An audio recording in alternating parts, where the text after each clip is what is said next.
بسم الله الرحمن الرحيم، والصلاة والسلام على سيدنا محمد. اللهم صل وسلم وبارك عليك انت يا حبيبي يا رسول الله. النهارده بقى يا حبايبي طالعين كده عند الفراخ. هنعمل ناكلهم بقى، وعملنا لهم خلطة جبارة كده. طبعا الفراخ ديت يا حبايبي بقى لها شهر، بس انا يعني هو حلو رضا الحمد لله، هي نوعهم كده وهم طلعوا معايا كده، بس انا بعمل لهم خلطات وربنا معاهم بقى اهوت. بصوا هم جعانين موت وعطشانين، وانا سايباهم يعطشوا كده وطلع لهم. تعالوا بقى اما اوريكم الخلطه.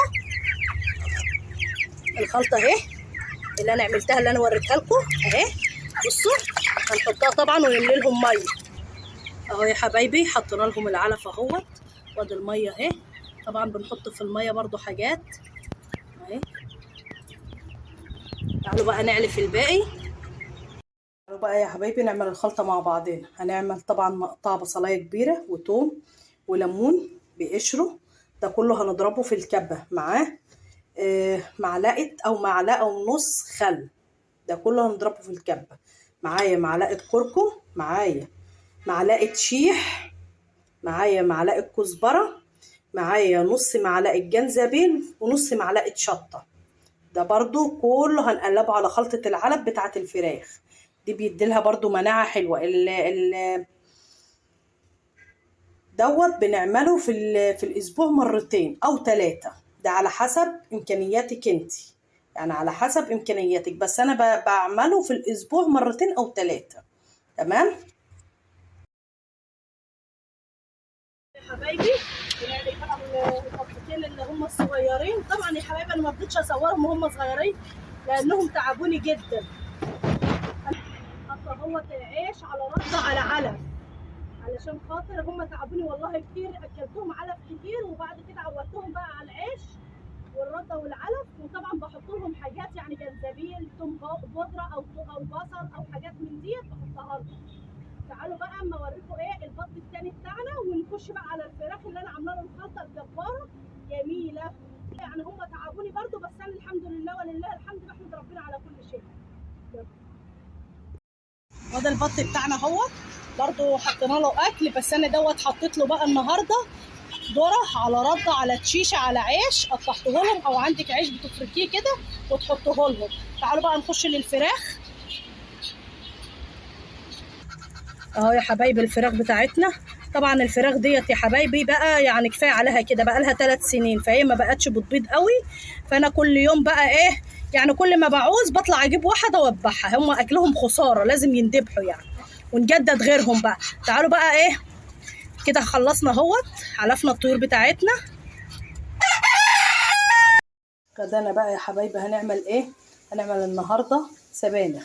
طبعا ديت كيلو سبانخ، حطيت عليها ربطه كزبره ونضفتها اهيت وخرطتها. تعالوا بقى نغسلها مع بعضينا اهيت.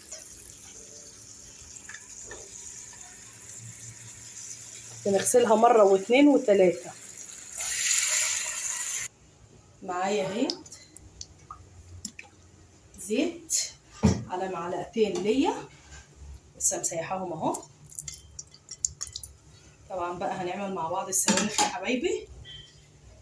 نحط البصله زي كده،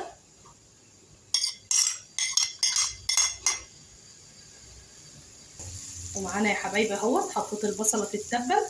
معايا فصين توم صغيرين خالص بقطعهم قطع كده، انا هعملها ني في ني. تمام اهو. هنديها تشويحه كمان،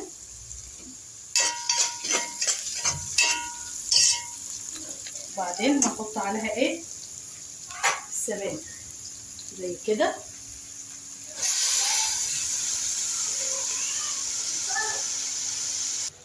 اهو يا حبايبي السبانخ اتشوحت مع البصله اهو والثوم اهو زي كده. انا ما بحمرش البصله حمرا كده، لا انا بخليها عاديه خالص بتتبل بس، وادي الطماطم عليها. طبعا الطماطم دي احنا مسبكينها قبل كده مع بعضنا في القناه اهو. هنحط بقى عليها التوابل بتاعتها، وهي معايا معلقه شطه، معلقه كزبره، ومعايا ربع معلقه جنزبيل، ومعايا نص معلقه في بتاع دوت كمون، ونص معلقه بابريكا ومرقه دجاج وسكر والملح اهو. طبعا يا جماعه انا بحب احط الجنزبيل في اكلاتي لان بيرفع المناعه. زي كده هنسيبها بقى مع بعض شويه كده اهوت يا حبايبي. السبكت معانا. هنعمل بقى ايه، حطيت غسلت كده معلقتين رز زي كده. احنا عندنا كده بنعملها في الشرقيه، بنعملها بالرز كده اهو. طبعا بقى ايه، هنروح مزودينها شوربه من غلو الفراخ. بقى انا بقيت بذبح في الفراخ اللي انا ايه وريتها لكم النهارده، الفراخ اللي بالزيت ديت. زودنا الشوربه اهوت بقى، بنهدي عليها شويه علشان الرز ونسيبها بقى تستوي مع نفسها كده. يا حبايبي خلصنا اهوت، عملنا رز بشعريه. طبعا احنا عاملينه مع بعض. بصوا عامل ازاي، مفلفل وجميل ازاي اهو. ما تنسونيش بقى في اللايك والشير وسبسكرايب والاشتراك في القناه علشان يوصل لكم كل جديد.